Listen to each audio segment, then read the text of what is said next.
There's an intriguing contradiction at the heart of China's economic story these days. On one side, China's exports are surging in ways that defy the sempiternal predictions of decline. Overseas demand for Chinese goods is robust, and the competitiveness of Chinese manufacturers is clearly on the upswing, to the chagrin of global rivals. On the other hand, Chinese consumers seem stuck in a malaise. Domestic spending is listless as homeowners worry about plunging property values. Workers fret over job security. A haunting atmosphere of status anxiety looms over the Chinese household. Global companies that banked on China's endless consumer appetite are rethinking their strategies. This contradiction, soaring exports clashing with sagging consumption, speaks to the volatile moment China finds itself in. The country's economic model is evolving in ways both promising and perilous. After riding a historic wave of industrialization and urbanization, China's economy is now at a crossroads as it tries to transition from an investment and export-led growth engine to a more sustainable model driven by consumer demand.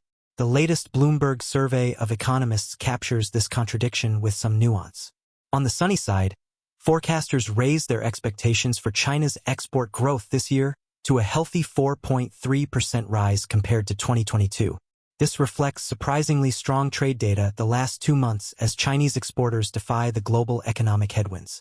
We look for an improving trade outlook over the coming months, driven by a shift in global demand from services back to goods. Serena Zhou of Mizuho Securities commented, China's export dynamism stems in part from the lingering effects of the pandemic, which forced global consumers to spend more on Chinese merchandise than services like travel and entertainment.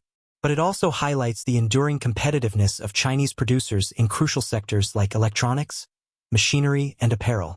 While other manufacturing nations like the United States struggle with labor shortages and supply chain disruptions, China's manufacturers seem unfazed.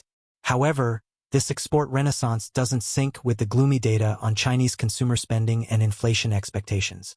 The Bloomberg survey found diminishing projections for retail sales growth and consumer prices for 2023, as the severe housing downturn persists.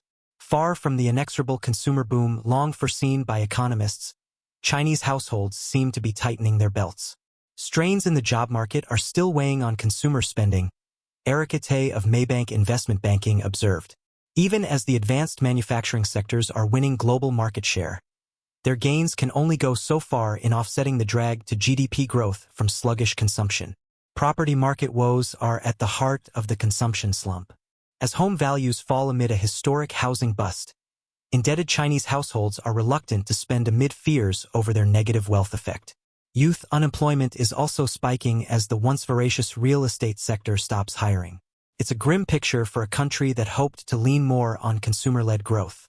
For Chinese leaders, the dilemma is clear: how to nurture the robust export machine that currently buoys the economy while somehow reviving domestic demand. Continuing to double down on infrastructure and real estate investment won't provide a long-term solution. This contradiction echoes the larger challenges China faces as it tries to evolve from the industrial catch-up phase of its development into a more innovative and advanced economy. Just as Chinese exporters thrive on price competitiveness, so too does China's economic model still depend on cheap inputs like abundant labor, affordable housing, and surplus savings. As those factors fade, the lucrative export edge may fade too. Meanwhile, cultivating a consumer culture able to drive sustainable growth has proved fiendishly difficult. Status anxiety and property obsession have been barriers. So too has the state's unwillingness to provide a stronger social safety net that could ease the precautionary saving mindset. One thing seems clear: the contradictions undergirding China's economy are becoming more pronounced, not less.